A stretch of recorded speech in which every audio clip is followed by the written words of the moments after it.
back, and television history is in the making. Let's check in again with Jose and Dan, see how they're doing. Guys, what's going on?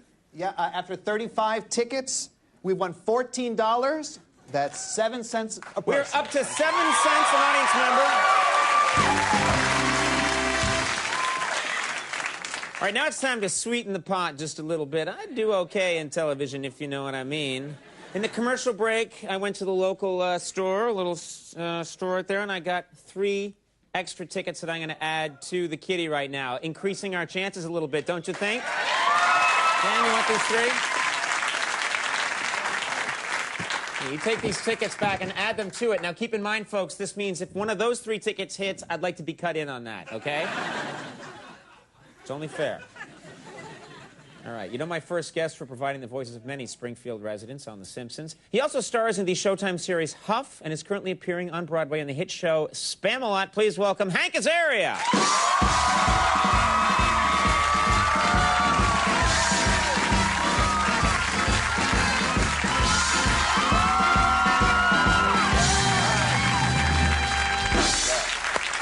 Good man. Thanks for being here.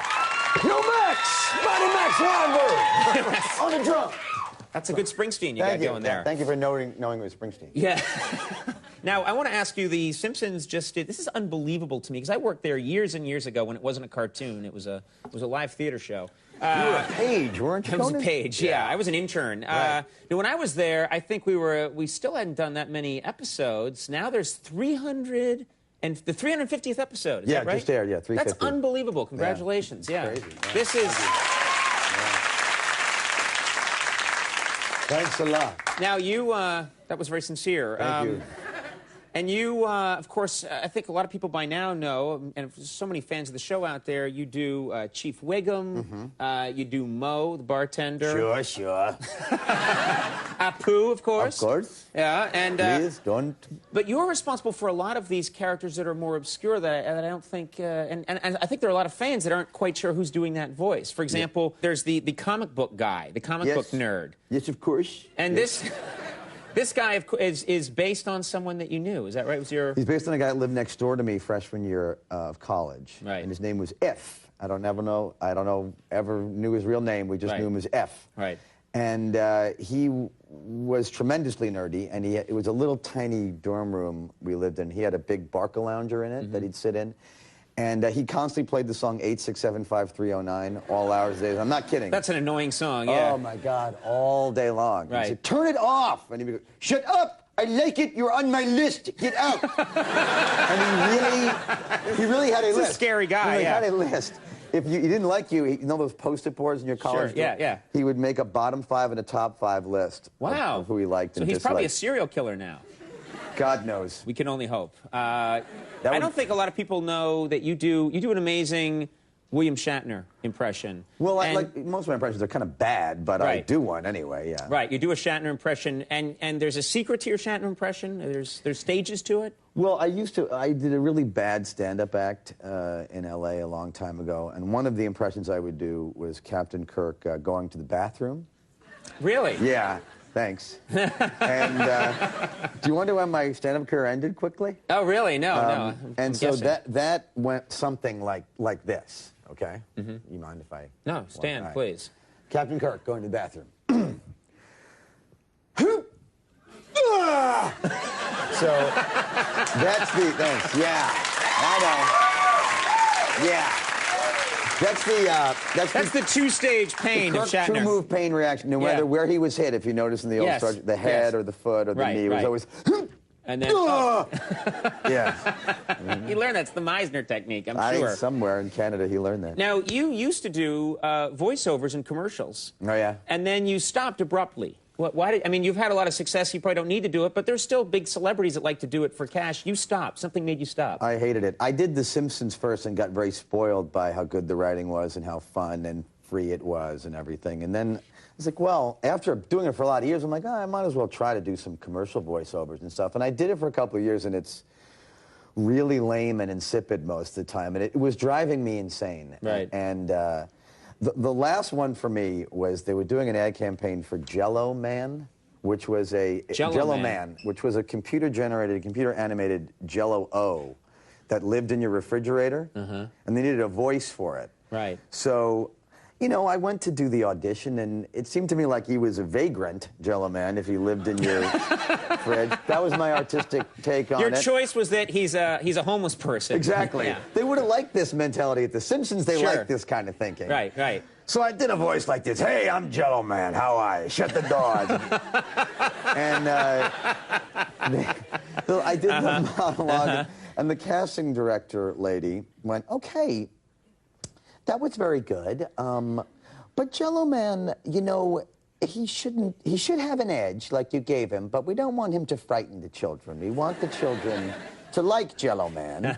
And she went on and on and on. And as she's talking, I knew that this was going to be my last moment of voiceover auditioning. You felt like something snapping in your brain. I knew I was done. I really knew I was done. And she went on long enough for me to really work something up as a way to go out with a bang.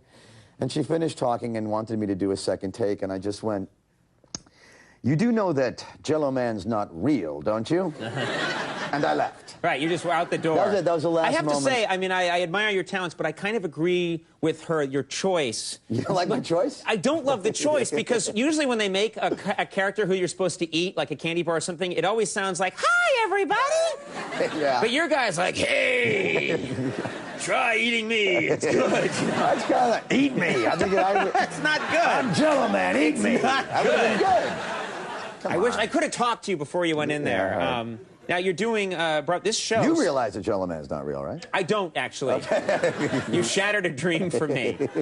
I never want to see you again. Now, Spam-A-Lot. This show is a huge success. Yeah. This show, and when I first heard that you were doing it, I thought I didn't realize that you sing and you dance. Well, you know, not really. No. No.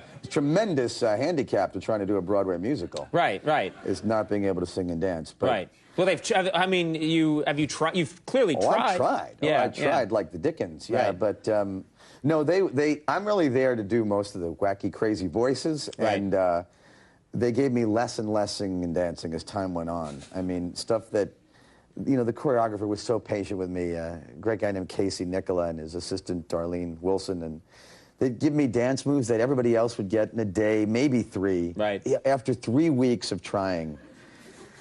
I would like present that, like they wanted me to do this thing called the washing machine, which is a dance move, okay? Which, I don't know what that is. It's just really, it's not something you want to see me do, okay? Okay, okay. And it's, no, God. Maybe you could tell me and I'll do it. All right. All right. Well, you know what?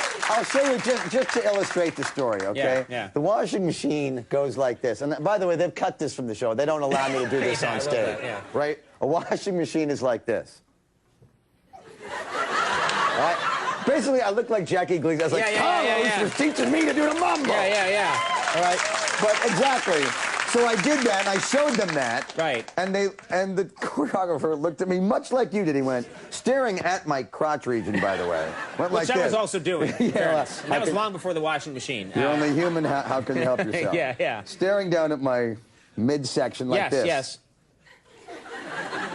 I was like, did I not do that right? He goes, no, you did it right. Yeah. It's just that's a horror show that we can never do let. that again. If you had combined that move with Jello Man's voice, you'd have had... Yeah, baby. Yeah, that's a pervert. That's a very nice pervert there. Spam-A-Lot, a huge success. No one can get tickets for this show. It's a sensation. It's now playing Sometimes they don't let us in to perform it. It's really it's just people come in and look at an empty stage. It's playing at the Schubert Theater on Broadway in New York City. Thank you so much for doing it. Great having you here. That was amazing. Let's check in with Jose and Dan. Let's see how they're doing, guys. Guys, what's the latest?